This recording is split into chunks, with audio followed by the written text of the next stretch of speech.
I'd like to welcome you to this exciting event on the Multireligious MDiv program and all the issues related to it. My name is Frank Clooney. I'm a professor here in the Div School and director of this Center for the Study of World Religion. So for any of you coming for the first time, a particular welcome to our space here, and thank you for joining us tonight. It's certainly a pleasure for me at CSWR to be participating in this event that is very much the work of ministry studies, because I believe that the Center, which is a 50-year-old institution dedicated to the coming together of different strands of the study of religion, meeting points among people of different faith traditions, thinking about how to study traditions from different perspectives, all the issues that one could talk about in the most practical and most academic fashion are ultimately issues of education. How do we educate? How do we participate in the formation of people either as scholars who have spiritual sensitivities or people who are in programs such as the MDiv who have great intellectual commitments as well. And I think it's exciting that the Center, which has done so many things, most of them before my time over the past 50 plus years, is able to cooperate with ministry studies in an exciting event like this about the interfaith, interreligious MDiv. So I think it's wonderful to be here. And I think much will be said this evening about the reason for bringing this group together. But as I understand it, it's exciting that it's both about what has already been happening, that the seminary training, ministry training in so many different institutions has been changing on the ground, different populations, new demography, different needs in ministry and different community have been changing the way we think of our institutions and the way we educate. And yet it's also a time to step back and think about what are we doing? What is the meaning of this? What wisdom are we learning from sharing together different faith traditions in programs that train for ministry? What do words like ministry mean when we begin to open up different historical perspectives? So it's a rich range of things that have arisen often in different institutions for very different reasons. And yet all the people here tonight, I think we're all concerned about and dedicated to thinking it through and looking at it well. And then I think the great hope we have is that as we think about it, as we converse about it in various ways, we can better educate, we can better serve the communities which care about these programs. And so I think it's all very practical, intellectual. It's looking back and looking forward at the same time. I'd like to welcome all of you, as I said, but I'd like to welcome some of our visitors who have come, and then I'll introduce the speakers for tonight. John Tatominal, where's John? There's John. Come all the way up from New York City, Union Theological Seminary. Cynthia Lindner from the University of Chicago. There's Cynthia. Welcome in here. And Mark Marcouli perhaps came the longest distance from Seattle, the School of Theology and Ministry at Seattle University. And then Sarah Drummond. Where's Sarah? Sarah Drummond and Greg Mobley came all the way from Andover, Newton, about 5 or 6 miles away. Well, on the expense account, I said it cost $200 to get. Well, by the time you get lost crossing the river and so on, the miles add up. So thank you all for coming. We have a wealth of experience in this room, and I think it was one of the challenges of putting the panel together when everyone here probably could be on the panel to talk. But we have 4 speakers tonight who will open up the topic from different perspectives. The first person on the panel I'll introduce last, but the panel is basically in this order. Second will come Richard Amesbury. Richard, where's Richard? Oh, there you are, sorry. Richard is professor of ethics at Claremont School of Theology. He works at the intersection of ethics, political theory, and philosophy of religion. His work explores ethical problems in complex pluralistic societies. His current book project is entitled Secular State, Religious Nation, Imagining Religion in America. And one of his recent books was called Faith and Human Rights, Christianity and the Global Struggle for Human Dignity. Next speaker will be Ingrid Mattson, who's over here. Ingrid is the director of the Macdonald Center for the Study of Islam and Christian-Muslim Relations and professor of Islamic Studies and Christian-Muslim Relations at Hartford Seminary in Hartford, Connecticut. She's also the first woman to serve as the president of the Islamic Society of North America. She earned her PhD in Islamic Studies at the University of Chicago, and her research focuses on Islamic law and society. Among her many articles are studies on slavery, poverty, and Islamic legal theory, and one of her recent books, The Story of the Quran, Its History and Its Place in Muslim Life. And then Serene Jones, is the 16th president of the historic Union Theological Seminary in New York City, and the first woman, I believe, to head that 174-year-old non-denominational seminary. She previously taught at Yale University, where she was the Titus Street Professor of Theology at the Divinity School and the Chair of Women, Gender, and Sexuality Studies in the Graduate School of Arts and Sciences. She was co-principal investigator on women, religion, and globalization, a loose grant that was done in cooperation with International Affairs at Yale. Her most recent book, Trauma and Grace, Theology in a Ruptured World. And she's an ordained minister in the Christian Disciples of Christ and United Church of Christ. And our first speaker, who I introduced last because she will also give a word of welcome on the part of Ministry Studies, is our own Stephanie Paulsell, who just came across the street to be here tonight. Stephanie joined the faculty here at Harvard Divinity School in 2001 as a lecturer on ministry, and was appointed Associate Dean for Ministry Studies in 2003, and is the Houghton Professor in the practice of Ministry Studies. Before coming here to Harvard, she was for years at University of Chicago Divinity School, where she was Director of Ministry Studies and Senior Lecturer in Religion and Literature.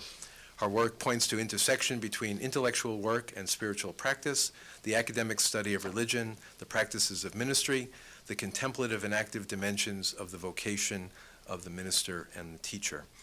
And we're all waiting for her new book to come out, which is a guide and commentary on the Song of Songs for Preachers, which will be out any day now or within the next month or so. So I will turn things over to Stephanie, who will give her own word of welcome, and then she'll be the first of our speakers tonight. Thank you.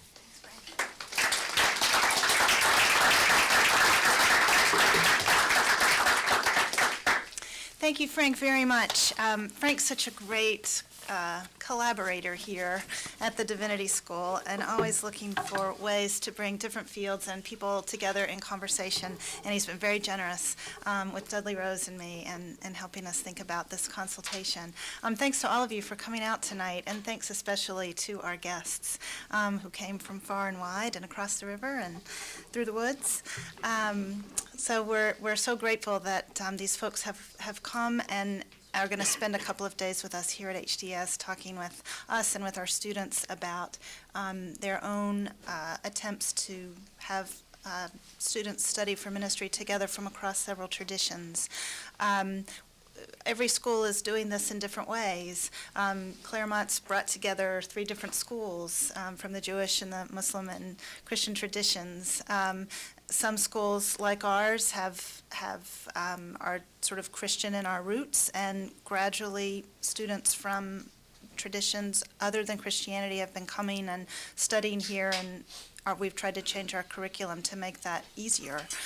So I thought Frank said we'd look back and forward. I'm going to look back a little bit in my few minutes here and just talk a little bit about how our program came to be, because it came out of a very particular historical moment here at HDS, and it arose sort of organically out of other changes that were happening in the school.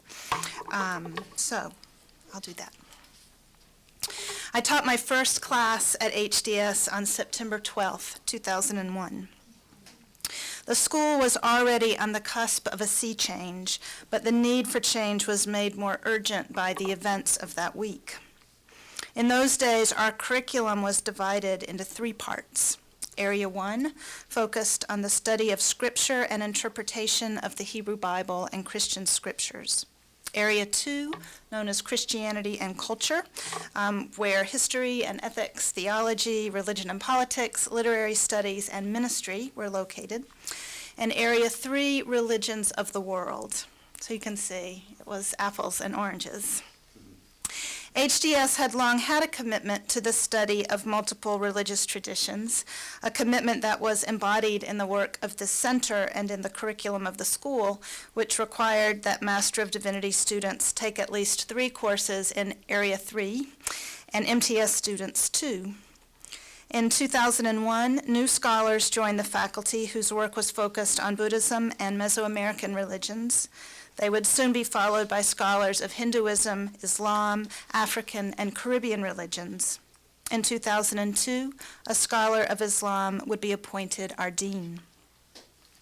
As a faculty, we knew that areas 1, 2, and 3 were no longer workable. With growing faculty strength in the study of religions other than Christianity, it no longer made sense to set the study of those religions apart from the thematic and methodological concerns of areas 1 and 2.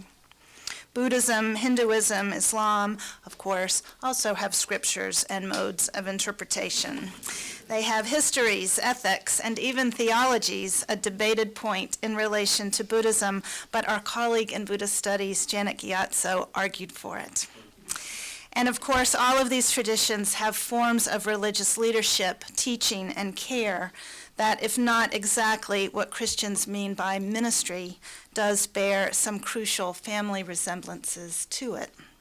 I remember once, I've told this story a lot, I'm sorry if you've heard it before, but Dudley and I were teaching Intro to Ministry Studies, which is a required course for all entering MDivs in the fall. And Janet Gyatso, who's our Hershey Professor of Buddhist Studies here at HDS, and another scholar from Brandeis who's also a scholar, a sociologist who'd written a book about 2 Buddhist communities. They were both with us, and we were talking with the class. And Janet kept talking about Buddhist ministry. And finally, this other scholar said, "You got to quit talking about Buddhist ministry. There is no such thing as Buddhist ministry. Nobody I studied would even know what you're talking about when you say that." And Janet said, "You know, it's the word we use here at HDS. And I find it works quite well, so I've always taken a lot of comfort from that." When the dean convened a faculty committee to revise the MDiv curriculum, it quickly became clear in our discussions that if we were going to reorganize ourselves according to themes, methods, and practices that stretched across several religious traditions, so that a course in Buddhist ethics would be an ethics course and not a world religions course, then we would need to imagine ministry, too, as a category which might stretch across all the religious traditions we study here.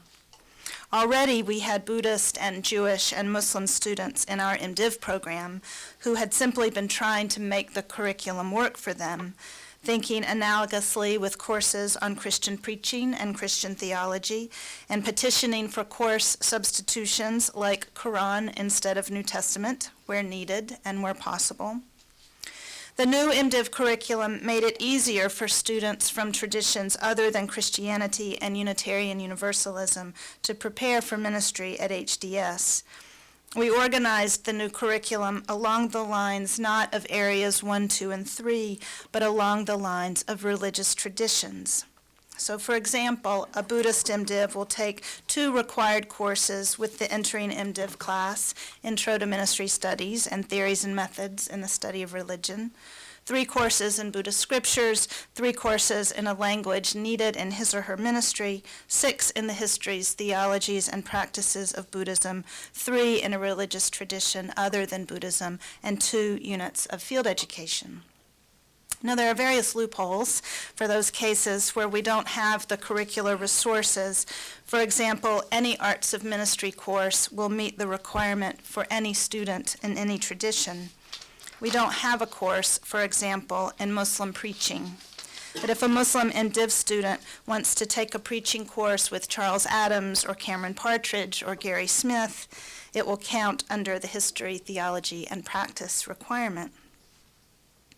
So although our curriculum is organized by religious traditions, we've tried to resist the language of tracks within the MDiv program, the Buddhist track, the Christian track, etc. We want our students to understand themselves as part of one MDiv program, organized around ministry. What we mean by ministry is, of course, always being contested and constantly in flux. But that was true even when our program was more religiously homogeneous. Dudley and I like to tell our students on the first day of Intro to Ministry Studies in the fall that no matter whether we are Christian or Muslim or Unitarian Universalist or Buddhist or Jewish or Hindu, that we're all Puritans now. Lest there be any question about the Protestant hegemony of this program. What we mean is we're all part of the vision of the early founders of that the early founders of Harvard had for a learned ministry, which we understand to be honed at the intersection of the academic study of religion, the practices of religious life, and the shared human concerns with which the whole world struggles.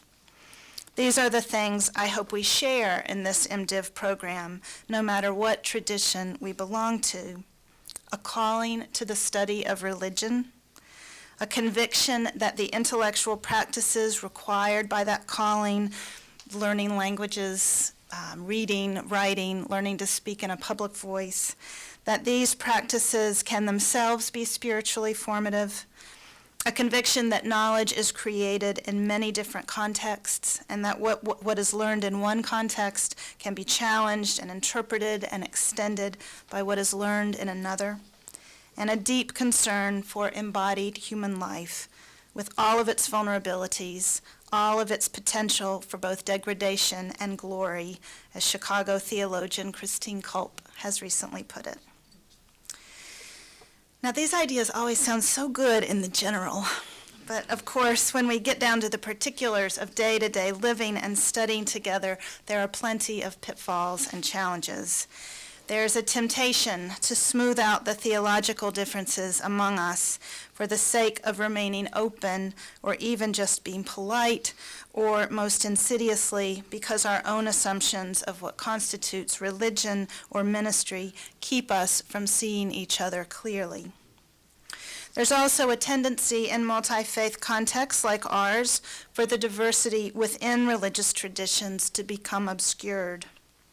In an MDiv program of Christians only, the differences among various kinds of Christians become vivid, significant, and a source of learning. In a multi-religious environment, there's a tendency to see the Methodists, the Pentecostals, and the Anglicans as the Christians.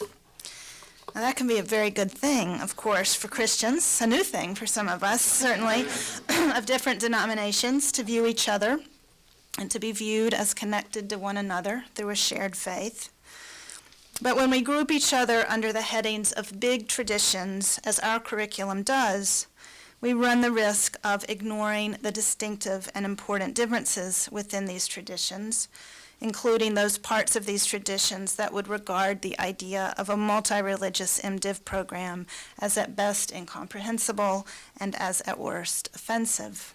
It also puts students who are in the least represented traditions constantly on the spot, as students from many kinds of underrepresented traditions have long known in classrooms.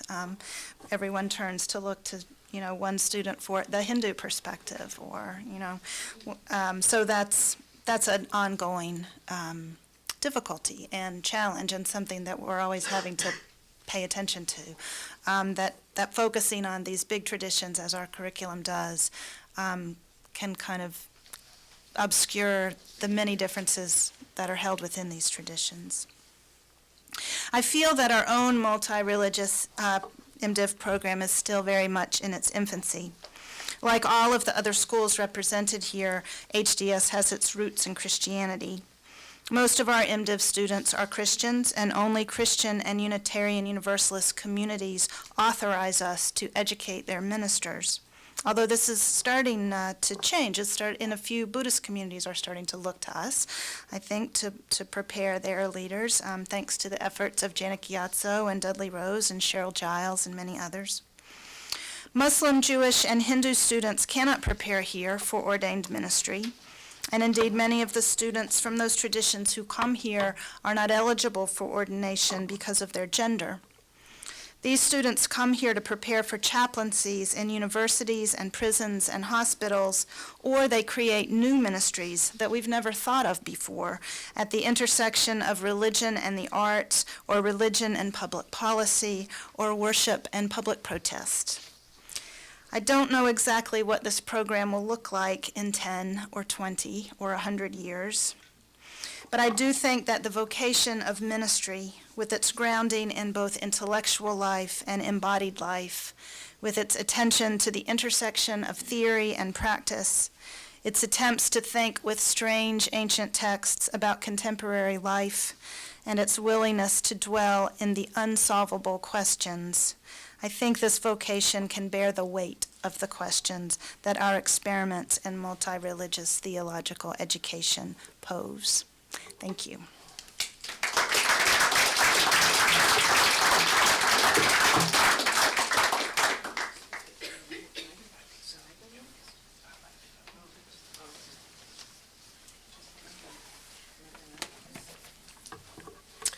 Well, thank you to Stephanie and to Frank and to others for the invitation to be with you this evening. It's a pleasure to be here.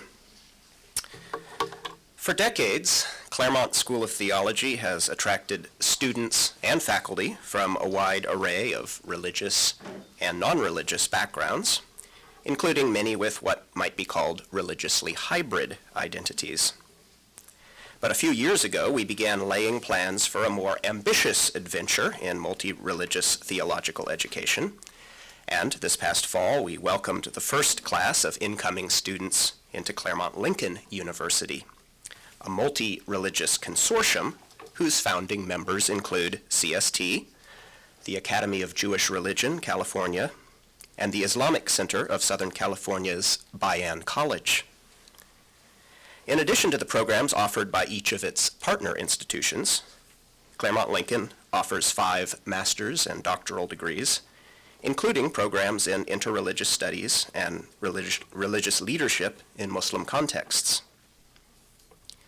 In moving boldly and quickly to expand its focus beyond the ambit of its founding tradition, Claremont is not alone. While a few seminaries and divinity schools already have significant experience in this area, others are just beginning to experiment with multi-religious theological education, spiritual formation, and training for ministry. Increasingly, ministers, chaplains, and religious leaders from a range of backgrounds expect to be educated not merely about people of other faiths, but by and alongside them. These are indeed exciting times to be involved in theological education. Without in any way wanting to dampen that enthusiasm, I would, however, like to urge that we go about our task reflectively, alert to some possible pitfalls, and attentive to the power dynamics at work in even the best intentioned of projects. To begin, I'd like to consider a question with which we in Claremont have been wrestling as our consortium grows beyond its 3 founding members, but which raises broader issues concerning the scope and purposes of interreligious engagement in general. Namely, the question of which religions we have in mind when we talk about multi-religious education. Perhaps because advocates of multi-religious education have been preoccupied with defending ourselves primarily against critics on the theological right, we have tended to represent our project as maximally generous and accommodating of otherness, over against the alleged exclusivity of what some have characterized as segregated theological education.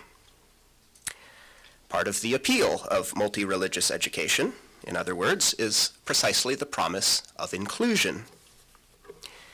In practice, however, even the most expansive experiments in multi-religious education rarely look beyond the so-called great world religions.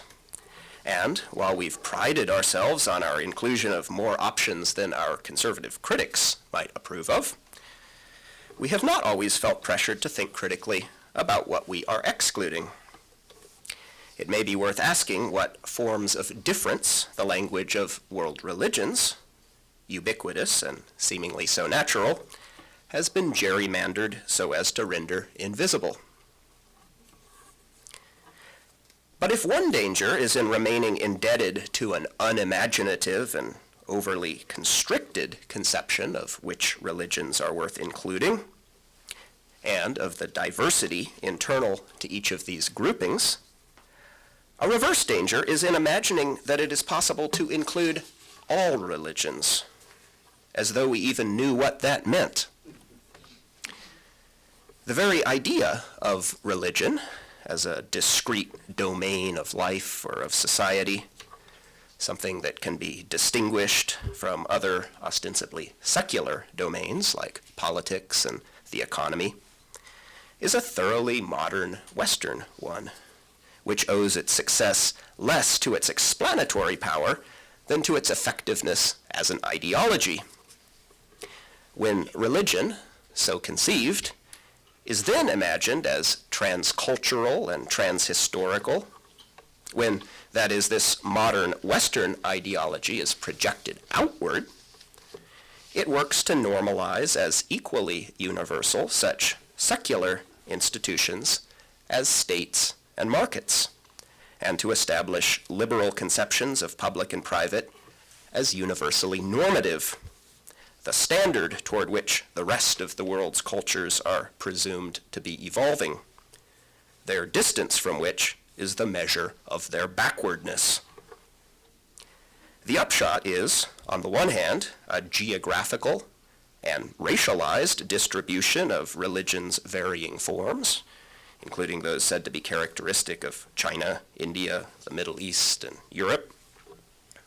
And on the other hand, a distinction running sometimes between and other times right through the religions, between the good and the bad, between religion that accommodates itself to its proper sphere, serving as a repository of individual meaning and value, and religion that resists the state's monopoly on violence. According to this modern myth, Buddhism and Islam are religions, whereas nationalism and capitalism, traditions of discipline and spiritual formation no less oriented around values taken to be sacred, belong to the rational, natural order of things.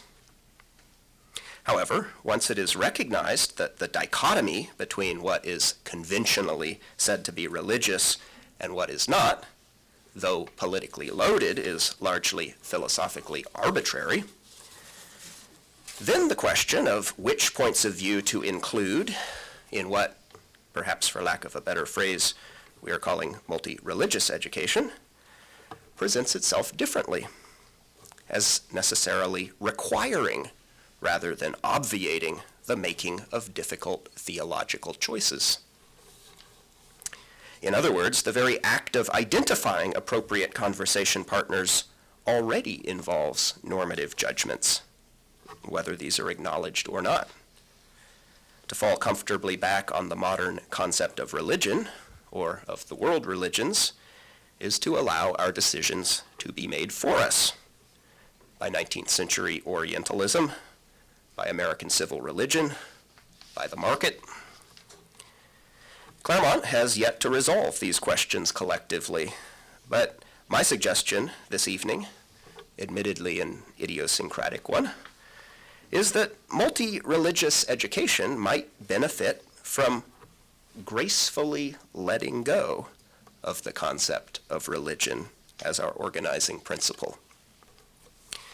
By transgressing the ideologically constructed boundaries between the religious and the secular, and between the world religions and various lesser traditions, theological education that seeks reflectively and self-critically to engage new constituencies has the potential to function as a mode of resistance, pushing back, however indirectly, against the powers that benefit from these hardened dichotomies. Decentering and supplementing the more or less laterally delineated map of identity as religiously articulated would have the added advantage of bringing into focus the many ways in which the world, far from being flat, is organized hierarchically along lines of class, race, gender, sexuality, and so forth. If the most significant cleavages in the world today are not among clashing civilizations, but between a global plutocracy and its subjects, then we may, for example, feel compelled to question the efficacy of religious dialogue between elites whose differing religious identities mask roughly identical material interests. Moving beyond the logic of religion will force those of us engaged in what we've been calling multi-religious theological education to clarify the values and objectives that inform our respective projects, which might themselves take quite different forms. Rather than aiming at a comprehensive approach to a bounded sphere called religion, we might instead pursue projects of reflective engagement at various levels, ranging from deep dialogue between two or more theological traditions, to a focus on practical arts of ministry, transportable mutatis mutandis across some of these traditions, to strategic political alliances among different constituencies, not necessarily articulated in terms of religion. But without a clearly articulated theological and ethical rationale, interreligious education runs the risk of allowing itself to be implicitly controlled by values it explicitly rejects. To sum up then, by way of conclusion, my argument is not that we should necessarily drop the term religion from our vocabulary, but that we should not allow our forays into new forms of theological education to be governed by its logic. In pursuit of paradigms of education better adapted to the challenges of our pluralistic time, we must instead be prepared to accept risk, to improvise, and to collaborate with a wide range of partners, religious and otherwise. Thanks.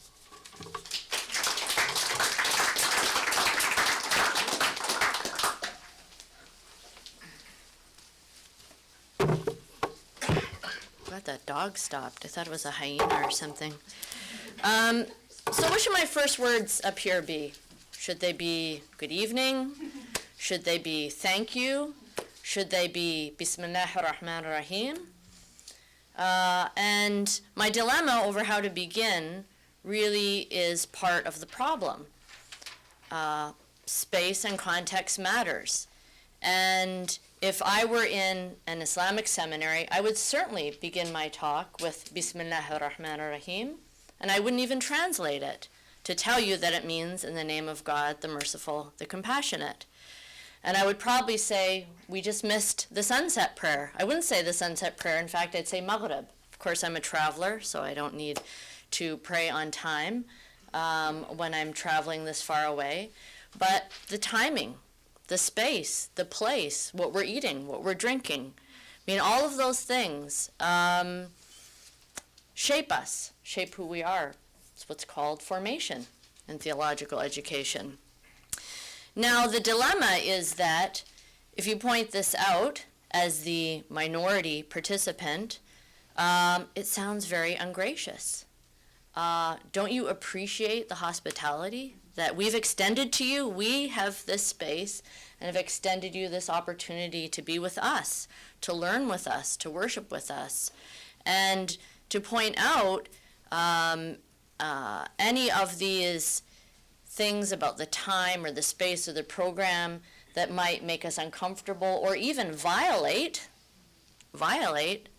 our rules, our laws, our sacred law, sounds very ungracious. And so this is part of the problem. It doesn't mean that it should stop us from trying to be together, be educated together, to shape our ministries together. But it does show that there is inevitably always going to be a power dynamic. And that's true wherever there are majorities and minorities, whether those are religious or, in terms of nationality or even sectarian within any religious tradition. And how do you deal with those power dynamics? I think even of the extent to which bringing in other religious traditions into our institutions might in fact be a power play. Now let me look at the situation of Islam in America, because this is what I know best. Muslims, for at least 20 years, have been trying to found some kind of Islamic seminary, some kind of Muslim college, some kind of program for forming Muslims in their own tradition to serve Muslim communities. There hasn't been a lot of success. The lack of resources, not just financial, but people who have qualifications that are considered acceptable by ATS or another accrediting agency. The institutional and experience and know-how. There's so many things that go in to making a successful educational institution in this country. And I've thought about it many times as the person who founded the Islamic chaplaincy program at Hartford Seminary. To what extent has founding this program, developing this program, making space for this program within Hartford Seminary meant that there's less of an opportunity for example, those who have founded Zaytuna College in the Bay Area and California and want to have a space where Muslims can be, truly formed in Islam, Muslim culture, time, and sacred space of Islam. To what extent are we taking away that opportunity? Now, I decided that for my own part, it was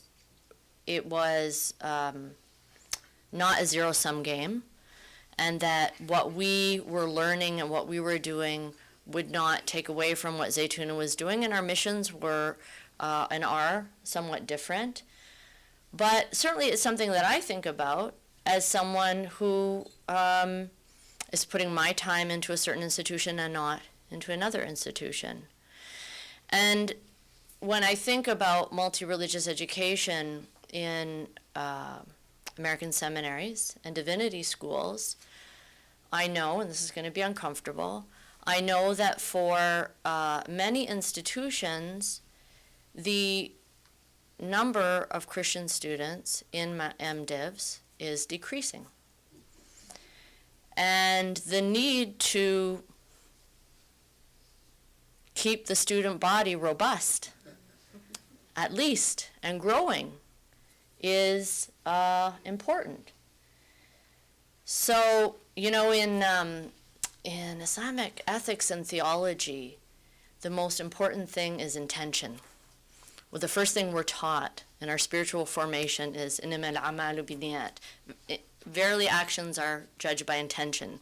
And you could do something very good, but if it has the wrong intention, then it's not, you have to be clear, am I doing this for a worldly benefit or am I doing it for the sake of God? And I think that when we look at expanding these programs, we really have to think and be very honest, what is our intention? Is it to keep a program going? Is it to keep the faculty we have working? Is it because we feel a responsibility? We feel some kind of responsibility to form our students in a more realistic environment, in the diverse environment of the world in which they're going to live. For Hartford Seminary, when we started our first program in what I could call Islamic ministry, which was the Islamic chaplaincy program, at that time, there was not a sense that this was going to be some kind of, gravy train for the seminary at all. But it came in response to a request by Muslims in the community who didn't have another place, some who were in pursuing military chaplaincy, and the military was requiring an MDiv or an MDiv equivalence. Now, we can get into the issue of, well, can we, as seminaries, can the ATS do something about the requirements of the U.S. military and their view of what a proper clergy person or minister is when they set up the requirements. That's another issue. But at this point, the thought was, well, should we respond? The reason why Hartford Seminary responded is that Hartford Seminary has been engaged with the Muslim world for over a century, beginning from a mission perspective, publishing the Muslim World Journal for over 100 years, sending Protestant ministers to the Muslim world to try to convert them. Didn't work very well, but they learned a lot about Islam. So Hartford Seminary had this long tradition of engaging with Muslims and Islam in not the most productive and healthy and ethical way. And there was a sense that, this might be, in a way, a way of making up to some extent, and really something that perhaps we could do. And the question was, could the seminary do it? And that's where I was brought in to see what we could do. When I was brought to Hartford Seminary, I was told, we want some kind of leadership program for imams. And I knew immediately, well, that's not going to be what we're going to have at all. First of all, how could we? Hartford Seminary doesn't even have an MDiv. We'd done away with that in the 70s, believing that we wanted to train people for ministry and daily life, to have a theological formation education that was speaking to the needs of communities that in a non-traditional way. So if we didn't even have a real Christian MDiv, how were we going to have an Islamic MDiv? Second, I didn't want to be involved in any program that was only for men. And I wasn't planning to, burn all of my bridges with everyone in my community by creating something that was completely incomprehensible. And that's why we started a chaplaincy program. I'm a big believer in form following function. I absolutely believe the way of going forward is to say, what are the needs? To look at the needs of the communities. And that means local communities. It means looking at the multiple circles of community that we care about, and then figuring out, well, what will work for them. Not starting with a program and trying to squeeze people into that the best that we can. And there are so many different kinds of degrees that are that ATS will accredit now that I don't think this is much of a problem. And they're willing to experiment with new degrees and certificates and graduate certificates and programs. So I think we have to first be very honest and realistic about what the community needs, what are our own limitations as an institution, what we can offer and what we cannot offer, and then find the form for that works the best way possible. I wish we could be, as adaptable and flexible as possible. To continue to be responsive, but institutions have their own needs. Accrediting agencies have their 5-year plans. So sometimes it's not easy to be as responsive as might be desirable. But on the other hand, I think about things like, well, Serene, you know this much better than I do. Where did the Occupy Wall Street movement run to when they were, this nice, flexible, ad hoc, motivated group of people wanting to do ethical work? When they were chased out of Zuccotti Park, where'd they go? Where did they look for a space? The churches, St. Paul's Church, and sometimes you need a space. You need a building. You need something that is going to be there for the long run, that has a foundation that will continue to provide, some stability over the long term for this change and adaptability. The responsibility to the faith community, I think, is very important. It's something that was on my mind when I developed the chaplaincy program. The biggest concern that I had was, how am I going to make sure that we don't have a program that provides a kind of stamp of approval to these people coming in who are now going to go out and represent Muslims in American society without the input of the Muslim community. These people will be called upon, and not only by media, not only by other institutions, but by government power. I've had the experience in the state of Massachusetts of being an expert witness in a court case of religious accommodation with the Massachusetts Department of Corrections. Now, here I am representing Islam, to the court. And I have that credibility because of my degree and my position. And anyone we're going to be educating will be able to bring forth their credentials as proof of that they have an authoritative voice in the community. And to me, that's an awesome responsibility. I mean, a truly awesome responsibility. And so the imperative of not appropriating, of the institution not appropriating the right of the community to choose its own leadership is critical. Who are going to be your partners? How wide will you expand that community? But that, I believe, is such an important issue, because otherwise, and I very much believe, as a general ethical principle, the physician's motto, first do no harm. And that's reflected in, there's an Islamic ethical principle that says it's better to avoid a harm than to do a right, to do a good. So if we're going to intervene, if we're going to, to meddle in what's happening now in the community, then we have to make sure that we've considered all of the ways that we might not only be helping, but we also might be hurting. Who are we pushing out?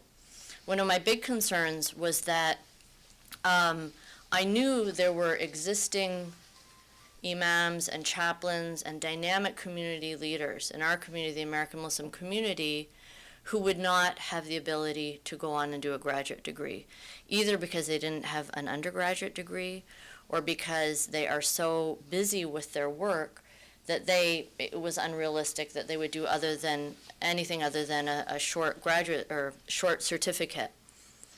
Now, most of these people are African American. Most of them have been working for 40, 50 years, providing care, comfort, service, education to people in our community, in the hospitals, in the prisons, in the inner cities, in the suburbs. And were we going to now create this seal of approval, this higher level of education that was going to squeeze them out and make them look like they were now no longer qualified? So our 26-year-old graduate would now be considered to be to have greater credentials than a 55-year-old imam who has been working every day, for the last 40 years serving the community. So these are some of the things that are on my mind as I think about these kinds of programs. These are all words of caution. On the other hand, I would like to say that to me there's nothing more exciting and dynamic than sitting in a ministry class that includes our Christian and Muslim students together. Imams, chaplains, ministers, priests, community religious leaders. If you walk into a class like the art of preaching, or pastoral counseling, or ministry to the incarcerated, or the ministry of addiction, the learning in those classes is among the richest and most intense of any of our classes. And that is because when we're dealing with ministry, all the different perspectives that people bring from their tradition just enriching the topic, because let's be honest, when it comes to dealing with people in trouble, none of us feel like we've just, we've figured out, we have the magic formula for dealing with people in our faith community who have addiction. And so what our students from different perspectives bring in is just so dynamic, so exciting. It is, it's also, you see them having such a great sense of relief. Now, of course, very often in these kind of courses, you find the students feeling a sense of relief because they realize they're not alone, that what they've been facing up to now in terms of the challenges of dealing in real life with people who are suffering and holding on to their theology and their beliefs. It's always better to be in a group, and you feel that sense of companionship in these struggles. But when you see people from other traditions also having this struggle, I feel that somehow it is more empowering. There's less a sense of that we're just failing than, this is the human condition. It will always be challenging, and I have something to bring forward. And when you see that excitement in the student from the other faith tradition by what you say, a perspective you give that is different or a different angle than they would ever take from their tradition, it is affirming. We do have something valuable, because very often religious leaders have a sinking sense of that they might potentially be irrelevant in today's society. Am I really relevant? What am I bringing to this situation that a social worker or a counselor or someone else wouldn't have? And to at least see that recognition in the value of your theological perspective, or something that you're bringing from Scripture or theology, and that it affirms and awakens even the spiritual strength in someone from another tradition is very helpful. So I absolutely believe that, especially in those what we call arts of ministry, those kind of classes, the multi-religious environment is fantastic and very affirming. And after all, we are serving people of all. We never know who's going to walk into the door or whose room we're going to walk into, whether it's the hospital or the college campus or wherever, chaplaincy, but also increasingly in the congregations, the amount of intermarriage, multi-religious families, all of these things we don't know, and so I think it prepares us very well. So I'm a supporter, but I'm also a little bit cautious and realize that especially when it comes to issues of power, space, and resources, we need to be very thoughtful. Thank you.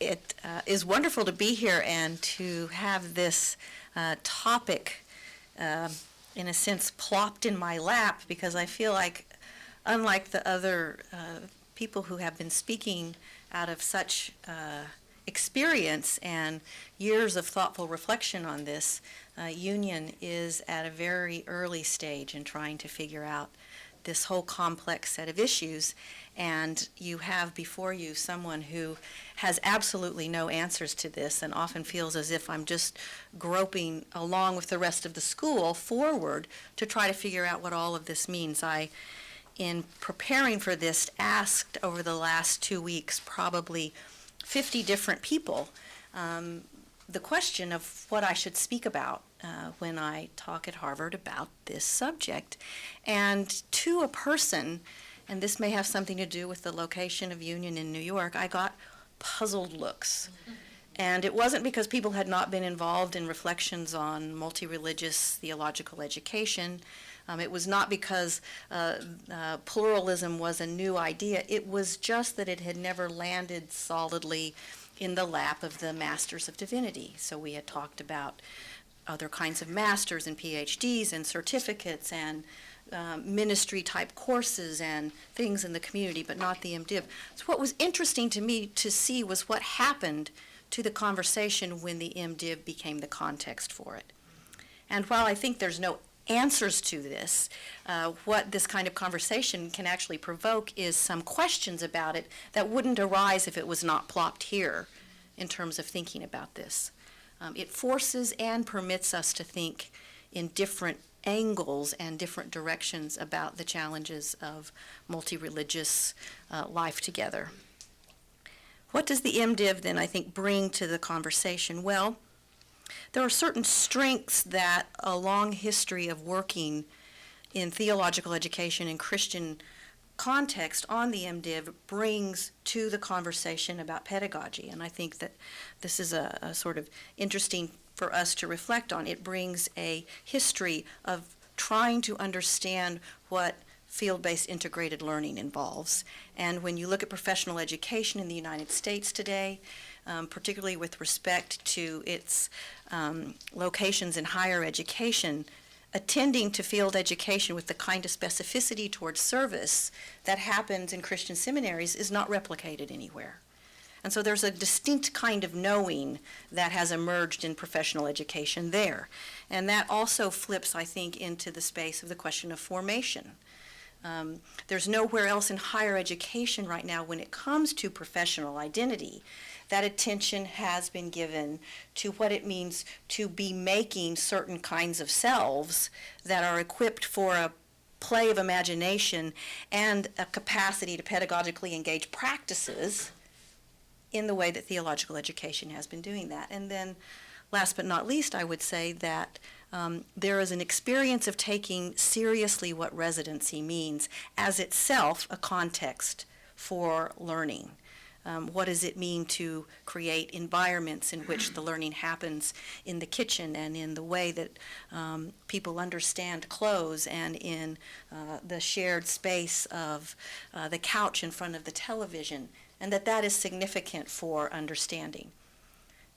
In that regard, the MDiv is the place now for, not just decades, but over a century, that kind of learning has happened. So I think dragging the conversation in there opens up new avenues and insights. But again, as many people have pointed out, plopping it in the lap of the MDiv also raises immediate questions, and it raises the question of how unconsciously Protestant the whole structure of Masters of Divinity education is, particularly with respect not just to Christian scriptures, but even a valorization of the humanities as an interdisciplinary model in which history, language, culture, and philosophy in their melding together produce the kind of knowledge that religious leadership requires, is a very specific cut into the picture of what professional education consists of. And so I think that cracking open the humanities is actually going to have a very interesting impact on how we crack open theological education in a multi-religious context. And this is a larger conversation, but I'm very interested to think about what the social sciences bring to bear as part of the formation process in all of this. I think, and this is just to throw out there a prediction, that 20 years from now, we will have a number of professional leadership degrees that have the formation of persons equipped to engage communities around the issues, Ingrid, that you've just raised, that we can't even imagine right now. And they won't all be bundled up in an MDiv program. In fact, the longer we work at this, I imagine the more distinctly Christian the MDiv will become. But between here and there, all we have is what we have. And that's what makes this conversation so exciting. It's not as if right now we're picking and choosing among options. We are literally crawling forward. And in that regard, it's a very exciting moment. It's a moment in which all of us find ourselves in a process of institutional transformation that doesn't just have to do with the undoing of higher education or the undoing in a seminary context of the Christian denominations, but really a sort of undoing of what we understand to be the footprints of Western culture itself and what leadership means in those contexts as knowledge itself is reconfigured. And so to be sitting in the middle of the question of religion, however vexed it is to have permission to think about things that aren't always thought about in the midst of that. And it's to be in a context in which we approach these issues not as problems to be solved. This is not a problem that we have to solve. Rather, the challenge for us as educators is to be able to stay awake to what is happening. And in a sense, I often think of myself as riding a horse, that the hardest thing I have to do is hold on to the mane and not fall off and not let the rain in my face, deter me from going somewhere. But the thing is moving, and organically what is going to emerge is in the process of emerging. And we have to sort of trust that and not try to, from the top down, come up with a conceptual scheme that is going to solve all the complexities of these issues. In terms of just generally situating the conversation, then the last thing I'll say in this regard is that in order to stay awake requires having a sense that whatever it is we're looking for, maybe call them answers, maybe call them social forms, maybe call them emergent cultures, they're coming up from the ground.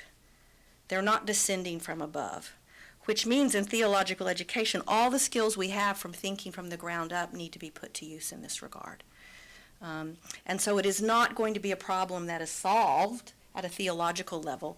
It is going to be a condition that is attended to with respect to what communities are insisting that they need in order for their context to be healthy and to stay healthy. So it's an organic understanding of social change that I think has deep spiritual and religious grounding to it. Having said those very broad things, I want to talk about as a someone who is from the ground up trying to pay attention and stay awake to students at Union, to the city of New York, to all of our partners around us, what has happened at Union that constitutes these collections of things at which we're trying to stay awake. We have no big plan. We really do not know where this conversation is going. We have John Tatamanoff, which means we have a lot going for us in this regard, John. In the back. We have Paul Knitter. Both Paul and John have been thinking about this for a long time internal to theological education. But we also have a city that is insistent. At Union, we have the gift of having been in interfaith conversation with Jewish Theological Seminary right across the street for a very long time. So that part of our curriculum has just been there. It's almost as if no one even knows to call it an inter-religious, multi-faith context because it's so much a part of the water that nurtures the ground there. In addition to that, we are located in a city in which the Muslim presence is not just a recent phenomena. As I have been preparing for the celebration of Union's 175th anniversary this spring, it has been a process of surprise to uncover how long interactions, and not just interactions, but coexistence has been a part of Union's identity as a part of New York City. In the earliest classrooms of Union, which were basically constructed on the docks of New York, it was Muslim dock workers who were teaching Arabic to the students so that they could begin to get a sense of what biblical languages consisted of in their own reading of Scripture in their tasks of ministry. So it was a sense from the beginning, a situation of education that was shared. As we pay attention to what's happening, a number of things have sprung up, and I want to just sort of walk through them and talk about the different, how to describe it, the different feature of that organic change that is coming into sight. We have a program called the Edible Churchyard, which was started in response to Alice Waters' Edible Schoolyard. So in that sense, from the beginning, it was a parasitic program. This was nothing new that we were dreaming up. There was a national move to turn elementary school parking lots into gardens. So we said, why not churches? That then became a context where the students transformed the roofs of Union into these organic gardens. And from that then came a conversation with other organizations in the area about that transformation. And before we knew it, we were part of a national White House project on interfaith service, which was in Harlem working with synagogues and mosques to transform the parking lots of all of their organizations into these gardens. Now, what was interesting in terms of a form of theological education is we were having to reflect on food justice in the process. We were immediately engaging communities in terms of their needs for food, and the organic conversation was happening in terms of the actual connections that were being made. A second program that is now, after 4 years, sort of coming into being is a women's residency program that we are starting. And it's a very simple program in which we have a part of the dormitories in which Muslim, Christian, and Jewish women are committed to living together for a year, all as theological students, different places around New York, but with a kind of intentionality, and Ingrid, this is to your point, an intentionality to pay attention not to what emerges at the level of necessarily theological issues, but what emerges tied to the Edible Churchyard at the level of food justice, at the level of food preparation, at the level of daily life practices. Now, tied to that is another program that has emerged, and this came out of the public school teachers in New York coming to Union and saying we need to learn to understand and be able to teach multiple religious traditions in our classes, in our classrooms, particularly in high school. So we got an NEH grant, and we have all of these public school teachers coming onto our campus, and the process at Union of having to teach this in the context of a school system that requires a certain kind of practical know-how is affecting the way we think about what multi-faith education consists of. It's just inevitable that the pressures that teenagers bring to bear on the topic of multi-faith faith formation is its own distinct set of social pressures. It's interesting. Just building on this, then, one of the most remarkable things that has happened in this emergent conversation was the approach to Union by several imams in Harlem who came to say, Ingrid, exactly what you said. They said, we are doing prison reentry work, we are doing work on addiction, we are wrestling with domestic violence, and particularly around prison reentry and all that's involved in that. There is no support for us. We have nothing. Will you help us? Will you help us construct a context in which the resources that we need to think about it as a religious issue are given to us? And that was a situation not of Union figuring out how it thought it should do engagement with the Muslim community. It was an approach. So we went to the Luce Foundation, and the Luce gave us money for a faculty position in Islam and ministry, which is in service of this. Now, I don't know what's going to come of that, but it's going to change us as it emerges, and it already is changing us in terms of what Union students in the Christian tradition have to learn about addiction and prison reentry. And it's intersecting with the program we have going with Pentecostal, Black, and Latino pastors in the Bronx focused on prison reentry. So that's, in and of itself, a germinating conversation that could happen nowhere else but in theological education, because of the kind of space that it provides. And I could talk more about these this piecemeal approach, but I want to just close with two very short stories. And one of them happened just today. I was at an Interfaith Partnership in Faith council meeting this morning, and one of the moms who's been played a major role in the initiation of the program that's being born, had just returned from Cairo, where he had been at the large Muslim seminary there and had been speaking to the leadership about what was going on in Harlem and the work they were doing. Lots of energy around the sharing of resources, but what was most exciting to him was to encounter a group of about 30 men and women studying at the seminary who had been a key part of the uprising in Cairo, and how excited they were to talk about what had happened there, and how eager they were to be in conversation in terms of Occupy Wall Street, not just generally with Occupy Wall Street, but with the protest chaplains that have, because of faith reasons, been involved in the Occupy movement. And I began to think, what happens at a global level if we begin to see the possibility of this interreligious conversation actually happening and bringing to the active process of forming a social movement a spiritual dimension that otherwise wouldn't be there. So we can already see decisive interventions happening.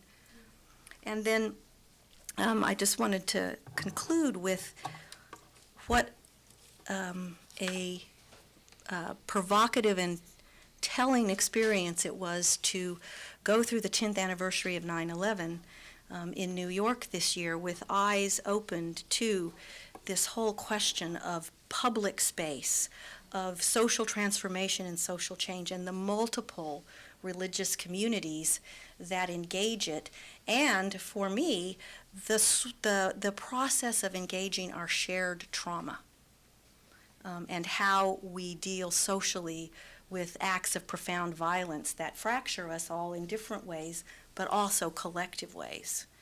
And someone was asking me the other day, what is it that institutions who are committed to providing space, to doing these kind of seemingly simple things that are huge, what is distinctive about that offering? And I think one of the things ahead of us that we need to be aware of is that we are going to be called upon to play a very important role in hopefully being able to stem the tide of violence. And that is no small thing. That is no small thing. So insofar as this conversation is watering that earth, it is rich earth. Thank you.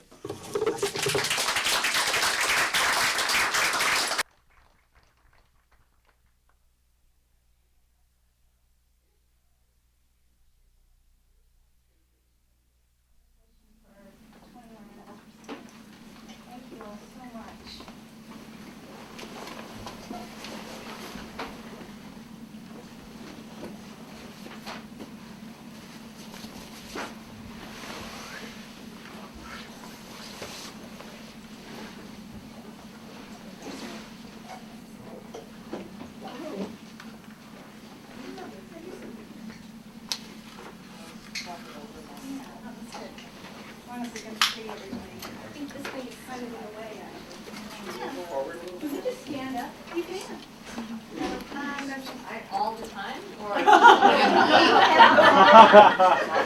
Or maybe if we came forward, no one can see us over here. Around the No, we can just push that.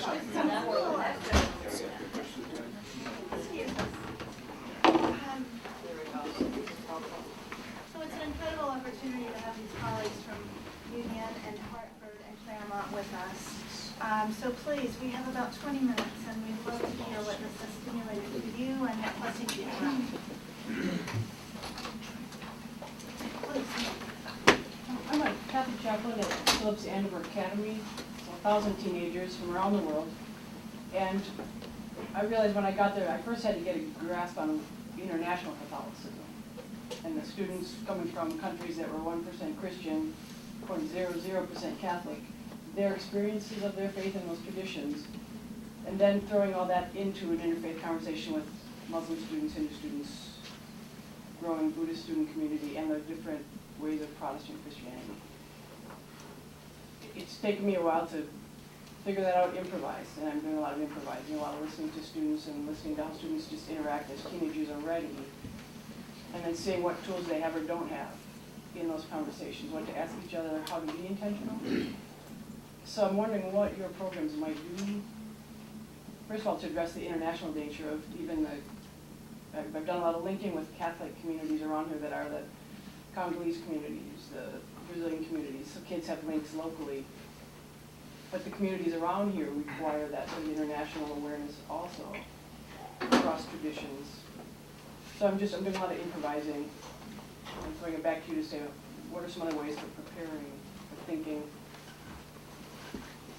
how to do that, prepare for that? All I'm doing is improvising, so I have to. I mean, I think it's a, I mean, it's a great reminder of, you know, even, so Christianity, big tradition, Catholicism, big tradition within that, and just how diverse within Catholicism, you know, that how much diversity there is, and just how, I mean, sometimes I think maybe for our students, and certainly for those of us in the faculty, it's overwhelming how much you have to know.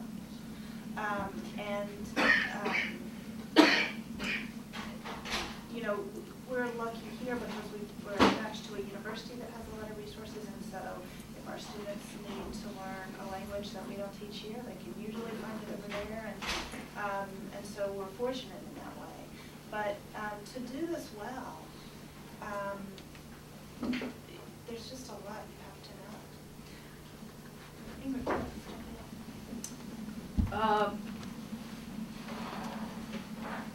I think that context, and which reflects the kind of interreligious context we have at Hartford Seminary. We have international students, both Muslim and Christian, who come from different parts of the world, in addition to our American students.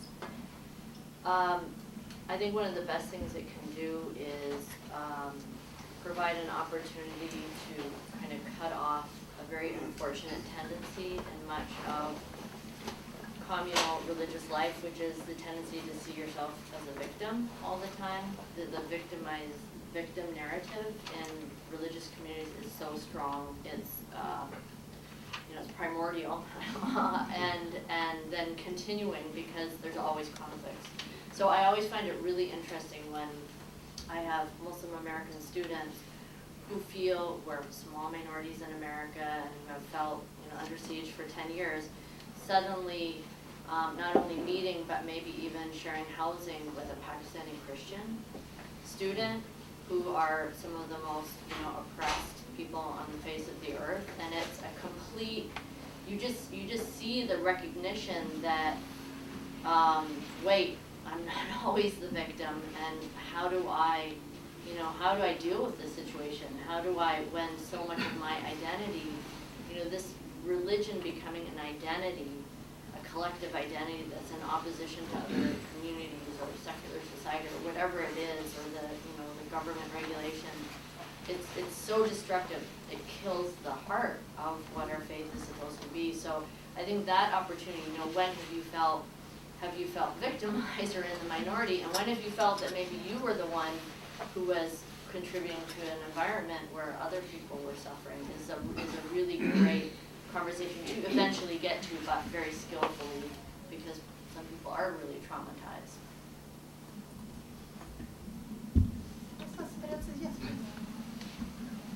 I'm from the University of Salzburg in Austria, and I have the privilege to be here at the center for half a year. We had quite about this similar discussion at our university, and two things strike me most here. It was, Ingrid, if I say so, what is the intention? And the other remark was that we should keep in mind that the education is Protestant or something like that. So I would say it's Western. So might be interesting to have somebody here from Holy Cross Greek Orthodox School of Theology or St. Vladimir's that would give another Christian input. So the question is of the intention. What is the intention of such an MDiv? For ours it was to prepare our graduates, our ministers, or for pastoral care, for religious instruction, for social care, for whatever, to do their service in a more complex and pluralistic world. So, but the problem is that such an MDiv is not accepted by the respective churches or religious communities. So we had to find another way how to do this, because But the university is asking us, so we need graduates. So if you have a program and you don't have graduates, you can't get the money.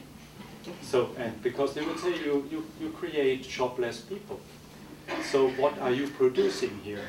So what we did, so we need our, let's say, traditional education, which is not very traditional in the Catholic sense. It's Catholic, not Protestant in our school, so we are sometimes seen as too liberal even by our own church. So what we did, we made a postgraduate master. By postgraduate I mean it accepts students who are already fully educated and respected by their religious communities. So they are ministers, they are teachers for religion or others. So this is the prerequisite, and we now have a master for interreligious spirituality. So the idea was to focus on spirituality because prayer is something which is very important for all the religious communities and which shapes our religious communities. So to see how different religions and within the religions how different the denominations are praying. You know, you have Alawites, you have Sunnites, you have Shiites in the Jewish communities, Orthodox spirituality, Oriental Orthodox, Catholic, Protestant, and so on. So by that we invite speakers, professors from the respective communities so that the students get the perspective from inside or not from outside.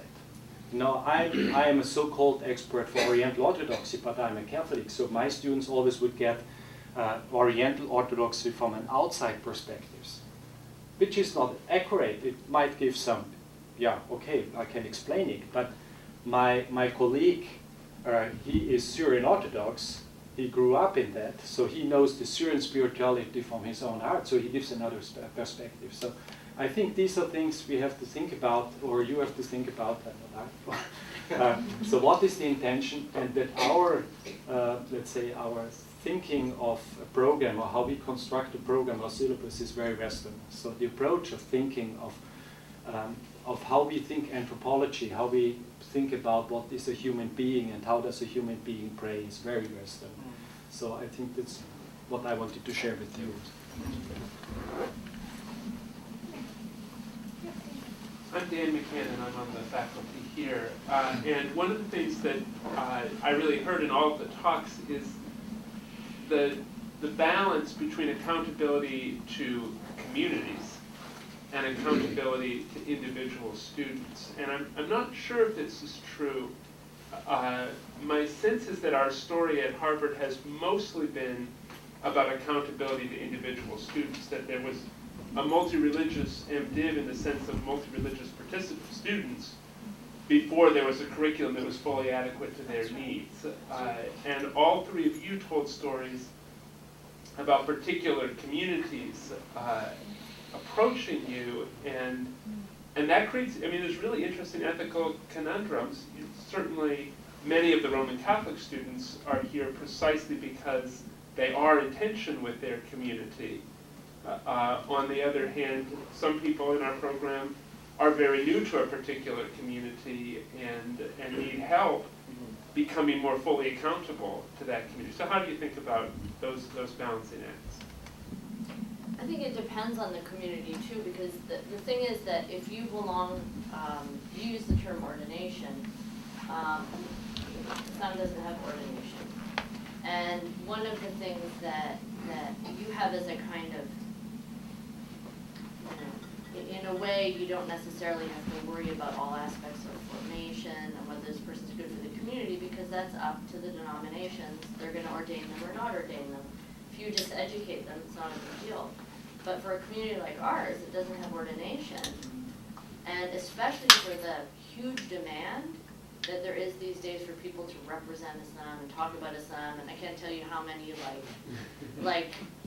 committees for the Department of Faith-Based and Neighborhood Alliance, or whatever it is, Homeland Security and the Treasury Department, and I don't know what I would bring to the Treasury Department.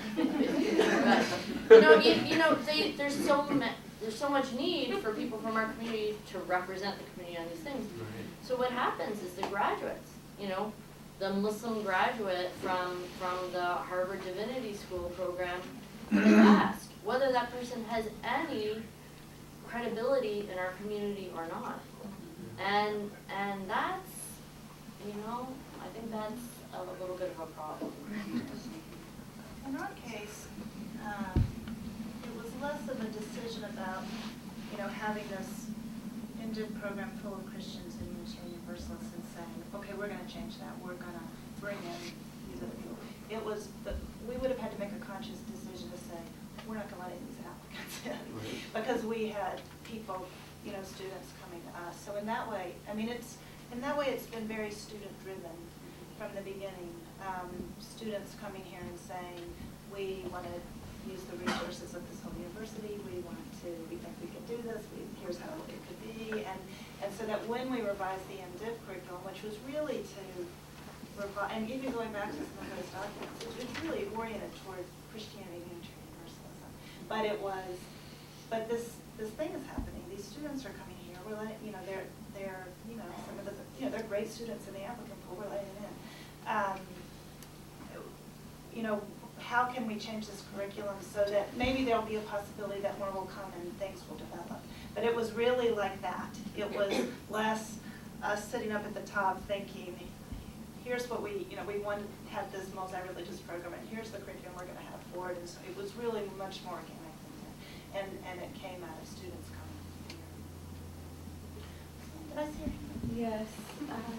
So I wanted to carry on off the point that was said earlier and ask the question, how do you get a faculty that can educate people who can then be legitimate in their own tradition? So for instance, I can think critically in an academic mode of thought, but as an MDiv student, an alumni here, I don't know where I would have gone here to get the type of credibility that I would have needed to then be a part of that community. So at an institutional level, what types of people could you pull into the fold that have credentials both to do the academic discourse as well as the practical discourse in non-Christian traditions? I think you tried to do that with partners, right? That's right. I mean, so in the situation that I'm in at Claremont, the creation of this new university, the consortium now of 3 founding partners, came about precisely because it was recognized that it would be impossible for Claremont School of Theology to credibly educate leaders in other faith traditions. So partnering with other institutions who already did that, the Academy of Jewish Religion, for instance, is a rabbinical and cantorial school, so they have already a longstanding history of educating people in those ways. Was how we sought to achieve that. I think the other part of your question, if I understood you right, was that there has to be a balance between the sort of more practical arts of ministry and the kinds of things that you would need to know to minister effectively versus perhaps the sort of more theoretical aspects. Is that right? Yeah. So, I mean, at least at our institute, we hire people precisely to do both of those kinds of things, right? There are some people, who are kind of specialists, and recently we've been experimenting with opportunities to bring practitioners, people perhaps who have been pastors for 30 years. They know how to be good pastors in a way that people like myself who who teach maybe could actually learn something from. So bringing those people in to teach is a way that we deal with that as well. But I mean, I think you're exactly right. It can't merely be the kind of theoretical side of things. That's not very effective. Just to add I think, complicating piece to your question is, I think that the whole notion of academic authority in general is in such crisis that it's not as if there is an academic authority that is stable, that you have to try to figure out how to get access to it in any tradition. And so part of the value of trying to pay attention to what's happening is to say, that academic authority will come at its best when it is an authority that is able to open up the conditions of life in ways that are meaningful for the community. I mean, that's true academic authority, rather than some sort of abstraction notion of we're getting top-notch training. And that's why, I mean, I think a theological education is a chance to kind of push that edge of the question. Right, because in no MDiv program can you be credentialed just by being inside the school doing your work. You have to be in field education, you have to be associated with communities, you have to be, being trained by skilled practitioners who are not inside the school. You have to always be moving back and forth in and out. I mean, I think even beyond the field education issue, it's sort of even what counts as strictly theoretical knowledge has to be. That's right. And it has to, it does something. It's only a good theory if it's a theory of It- something yeah, that if it's works. doing Yeah. something, yeah. That's right, that's right. Okay, I see many hands. Mary, I'm gonna go to you. My question has to do with something that happened over the weekend. I was invited to a luncheon at Swanee Hunt's house. And it was a huge, long table full of these amazing people, invited. And it was on human trafficking and eliminating the demand, okay? And one of the strongest points that was made that I felt my heart sink, that change was going to be data-driven, that they would prove, that just through data, and I thought, what happened to the narrative? What happened to the moral argument? Where is that in this pursuit? And I was struck going, wow, are we as ministers handicapped? Are we experiencing some kind of disability because we don't have the skills that I think that if we loosened up the definition of religion, that it would allow us maybe to cross the bridge into some of the other theories without losing our grounding, our ethical and moral and theological anchors, but we would be equipped with some of this data-driven skills to make our narratives, I guess more effective. So I'm just wondering about that and how we could nuance I just love what you said, and Serene, about the humanities and then the other social sciences and how that could impact, and then loosening up the whole idea of how we define religion and how it can be in service to ending violence. So that was my question. I felt so disturbed saying change was going to be data driven. I'm like, excuse me? Yes, that was all. Does that mean even fewer Bible courses?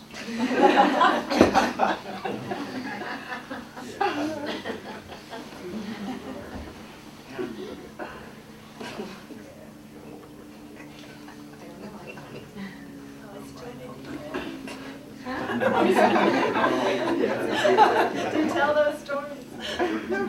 Yeah, people aren't gonna let it just be data driven. If data means technology, then yeah, it is gonna happen in new spaces, but. Yeah, I think they meant the stats just to prove the point. Like in a court of law, 70% of the harm. That the narratives didn't have the impact that the data did. And I was really disheartened. I thought, so the voice, the cry, we are losing that. We need numbers.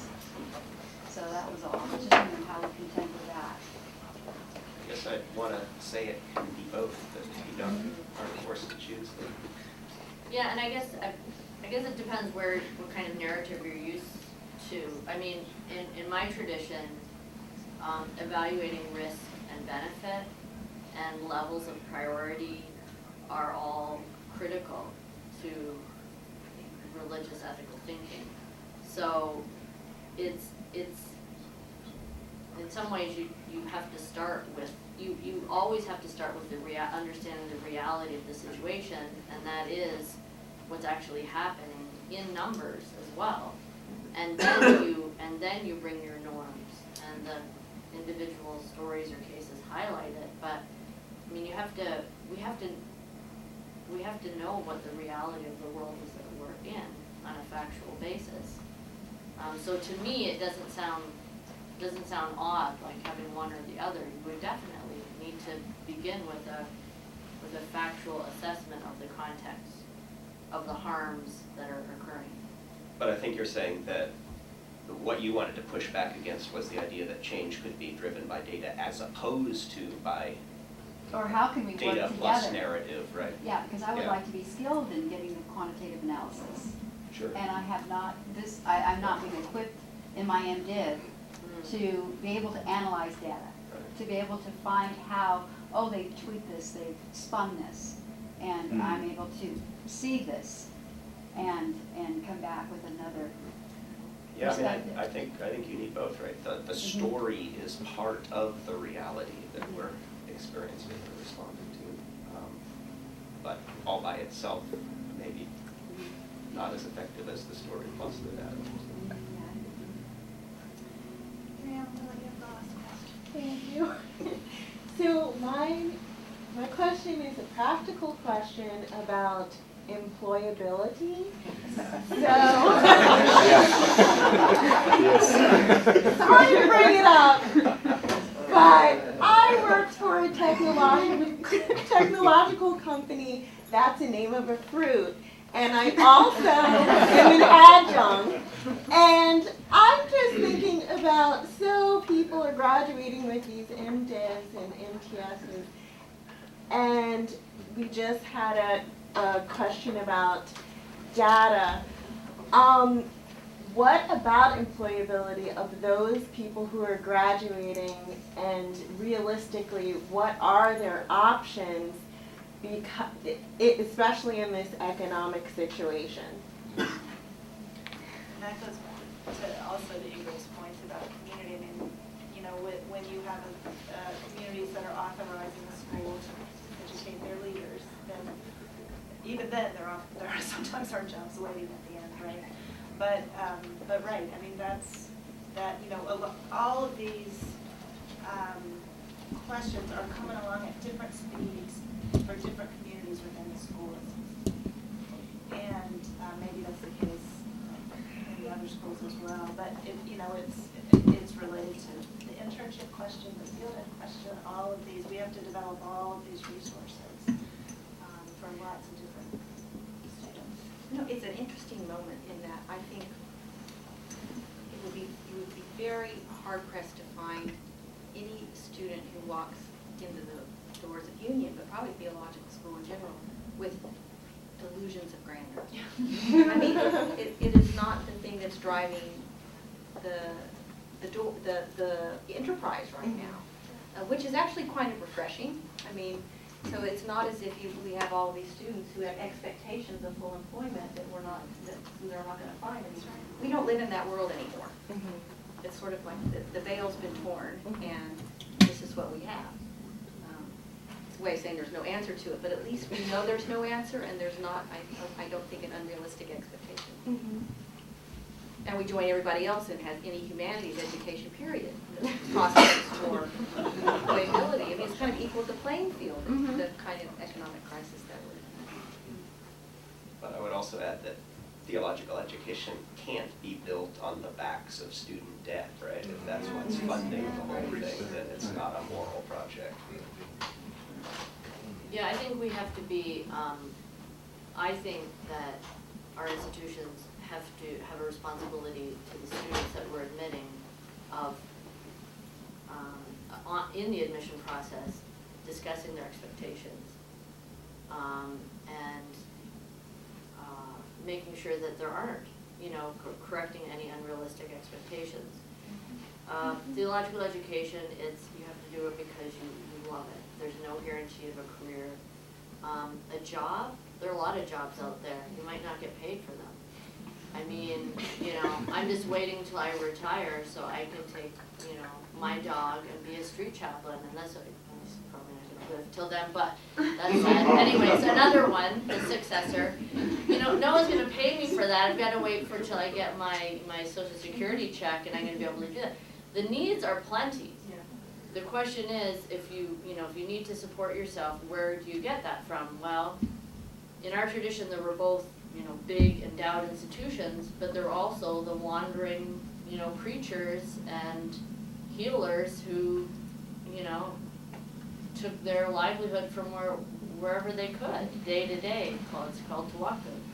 So this has to be part of our spiritual formation too. I was in the class that I'm teaching now, my 7th law class, where we were just reading this week about the big endowed colleges of law, in Islamic history, how they had student housing and stipends and all this stuff. And one of my students said, wow, they were so affluent then. They had such a great life, and it's so different than our community that's poor now. And I said, have you looked at those historical buildings? First of all, the rooms were about, the size smaller than a prison cell.